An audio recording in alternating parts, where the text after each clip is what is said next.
We're going to talk about research strategies.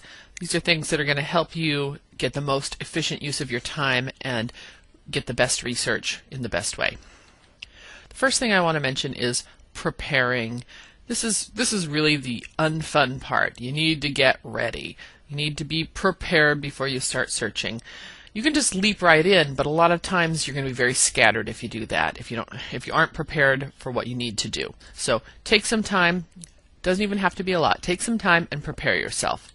The first thing that you would want to do is read a subject encyclopedia article on your topic. If it's something you don't already know a lot about, even if you do know a lot about it, it's really good to go out there and get a subject encyclopedia. We talked about subject encyclopedias a little bit in the basic sources area in previous presentation, and these are great for more detail than a general encyclopedia. A general encyclopedia like World Book or even Britannica, it's going to have a little bit of information about a lot of stuff, but a subject encyclopedia is going to be focused on one subject, and so they're going to give you more detail on some things, and it's really great. So maybe the Encyclopedia of Science and Technology or World Encyclopedia of Religions or whatever we're talking about.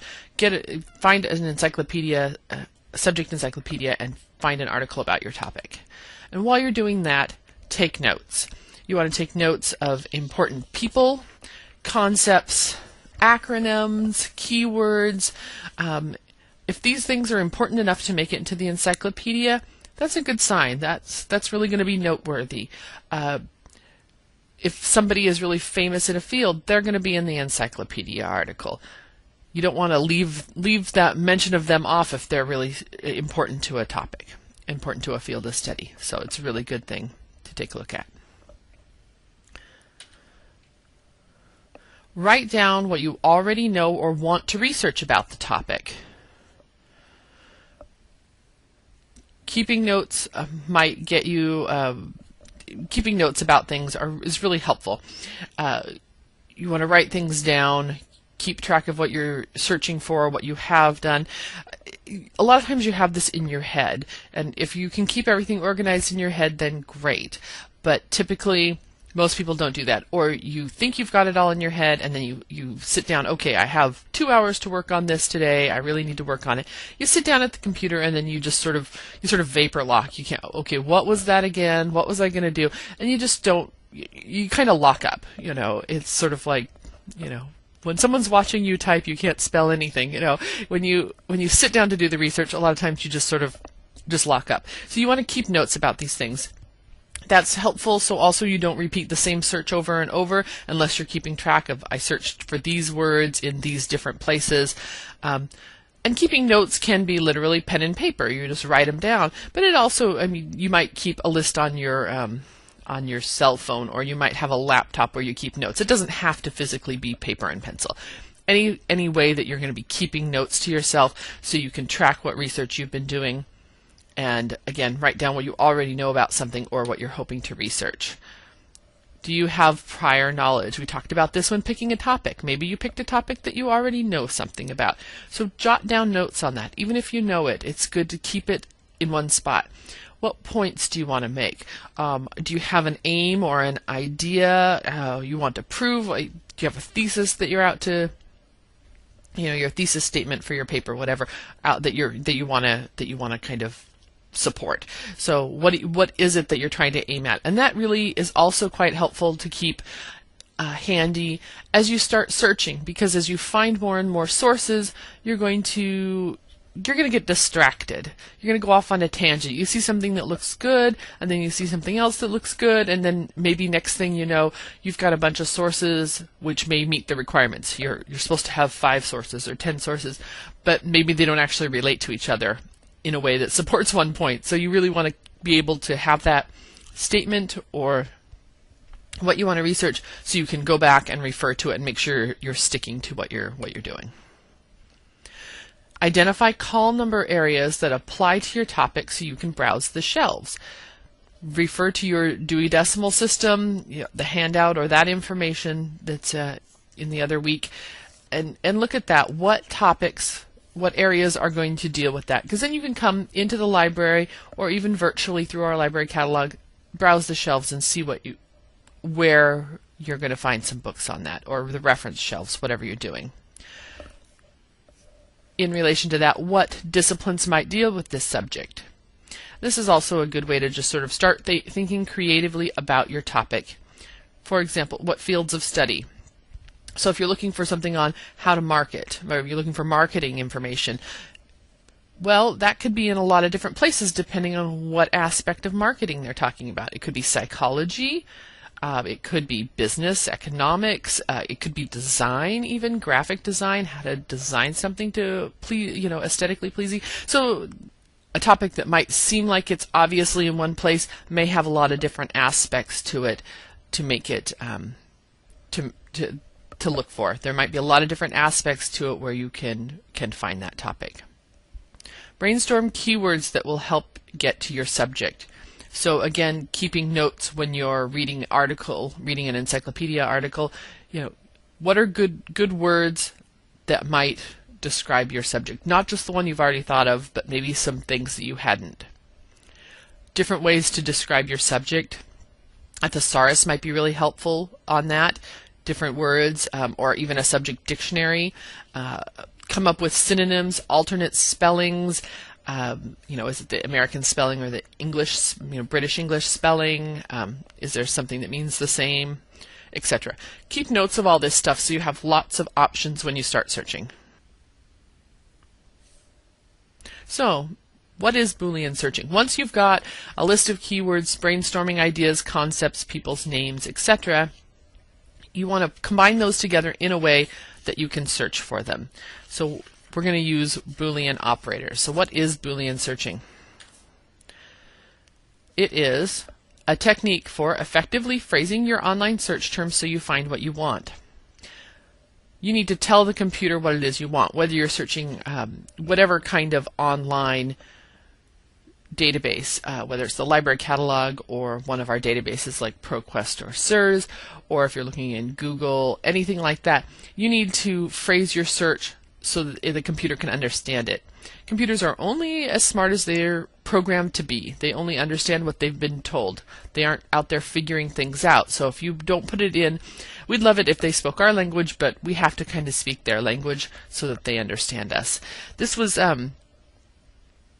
not really didn't used to be necessary, because way back in the day we only had basically 3 ways to find information, and that was by the author's name, by the title of whatever it was they wrote, or by the subject headings. And that would be we'll talk more about subject headings later, but assigned subject headings. You had to follow the rules and pick a subject that was already pre-designed. But now with keyword searching, we could search just for any word, and it could be on page 12 of an article. It could just be anywhere, and we don't have those restricted limited access points. And so we had to, with the invention of computers and being able to search all that stuff, we had to come up with a way to make that make more sense, and so that we could understand how to talk to computers and they would know what we were talking about.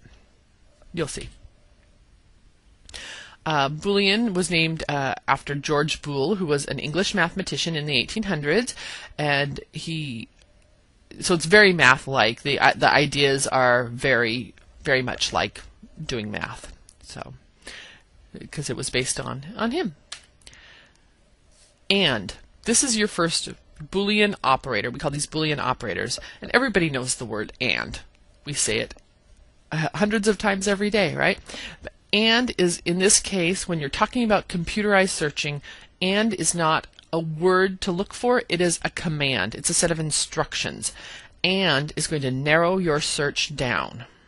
So when you're looking for something, putting "and" in between your words or concepts is going to combine them together, and it's going to narrow your search. So for example, if I wanted dog and cat and bird, just these simple words. If you can see in the graphic here, everything in the circle that says dog, all those articles, the computer finds those, and then they find all the ones that say cat anywhere, and then they say all the ones that say bird. But I said "and." That means all 3 of these things have to occur at the same time. So that little pink spot in the middle, that's where all those things overlap. There's some sections to the bottom left where maybe dog and bird are together, or on the right where cat and bird are together, but the only place where all three of those things occur at the same time is in that little pink section. And then that would be your list of results. Those are the search results that you're going to get back. So and is narrowing your search down. We're not going to we're focusing just on one intersection of these three concepts. So that's what and will do for you. Narrows you down, combines your things together. And it is what it sounds like. I want dog and cat and bird to all be there. So it seems pretty clear, probably. The next Boolean operator is OR. Again, another common word that we use all the time. This is going to expand your search, just like it seems it would. Either or. It's always obvious when I start telling people about these, about how they work. They go, oh, well, of course, and or. We know these, but people don't always think about that when they go to search. They know what these means, but they don't realize that they can use them while they're searching. So or is going to expand your search. It's going to make it bigger. If we, instead of saying dog and cat and bird, we say dog or cat or bird, we're saying any of them. We don't care which one it is. So give me that article way out in the upper left that's just about dogs, or the one on upper right that's just about cats. But we are also going to get that little section in the middle where they all three overlap. We're still going to get those, but we're also going to get just dog and cat, and just cat and bird, etc. Or this makes things bigger. Bigger, bigger, bigger. So if you have synonyms, maybe you want dog or canine, cat or feline. That or is going to give you either one of those. So this can help you put in a list of synonyms. That's or. Not. Not is another way to narrow down your search. This is going to focus you down. Again, a command. Sometimes you will see, you may run into something that says, instead of just saying not, they'll say and not. So dog and not cat, for example. But not is going to narrow your search down, and here's how it looks. Dog and bird, not cat.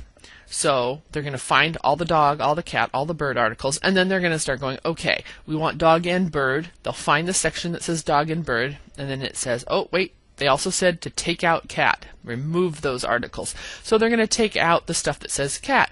So we're just going to get where dog and bird intersect minus where cat intersects. So these can really help you focus your search. And you can combine them together, as we did here, dog and bird, not cat, but you could do some sort of a combination. Dog or canine, and put that in parentheses, dog or canine, and cat or feline in parentheses, etc. You can kind of start building these all together. So dog and bird, not cat. You're going to narrow this down. And not can be, I usually use not like on the second time I do a search, not the first time. Usually I put in some words, and then I see the results, and I think, oh, something here is not what I wanted. So what word do I need to remove now to really get rid of some of these results? Granted, you could just sift through. If you saw the dog, cat, bird results, if you had all three of them together, and you look through those, you could just visually, anytime you saw something about cats, you could just skip over it. But it's much more efficient if you realize I absolutely don't want cat to be there. Let's just do the search again, dog and bird, not cat. And you can take that out. So I was in a class one time, and I was talking to them, and it was, I don't remember what day it was, but it was Galileo's birthday. And so we decided to do a search on Galileo and see what we could find. So we did a keyword search, Galileo, and we found a lot of articles, of course, but we realized almost immediately that a lot of these articles were about a satellite, because there was, at that time, a satellite orbiting the Earth that was called Galileo and was sending back information and all this. And so about every second article was about a satellite, not about Galileo the person. And we looked at that and went, well, here's a good example of using not. So we redid our search and we put in Galileo, not satellite. And so it took those out. I mean, we could have looked at that list, skipped over the ones that said satellite in them, but it made our results it was muddy, it was messy. We didn't need those. We knew we didn't want those, so we might as well just do a more efficient search and take that out. So that's a really good way to use not. Once you see what your results are, you pull some back out. You say, okay, here's something I just need to subtract all of this out of here. Let's get it out. So that's a good place to put not in there. So and or not. Those are our three main basic Boolean operators. There are some other things that we can do too. One of them is a wildcard notation. Now we're talking about notations and symbols rather than command words. Rather than and or not, we're going to be talking about a wildcard. And what a wildcard does is it finds terms with unknown characters or variant spellings.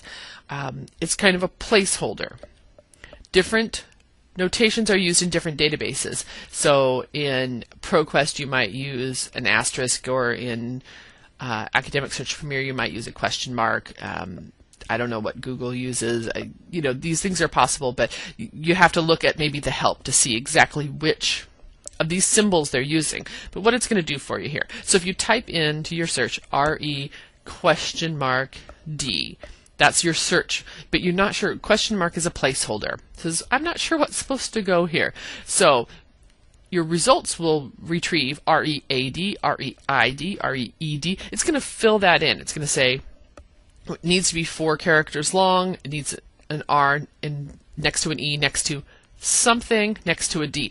And it's just holding that place. So this can be really handy if you aren't sure how to spell something. You can't remember how to spell it. That's a great place to put that in there. You can't remember if it's an E or an I. What am I looking for? And then you can see your results and then figure out what you're looking for.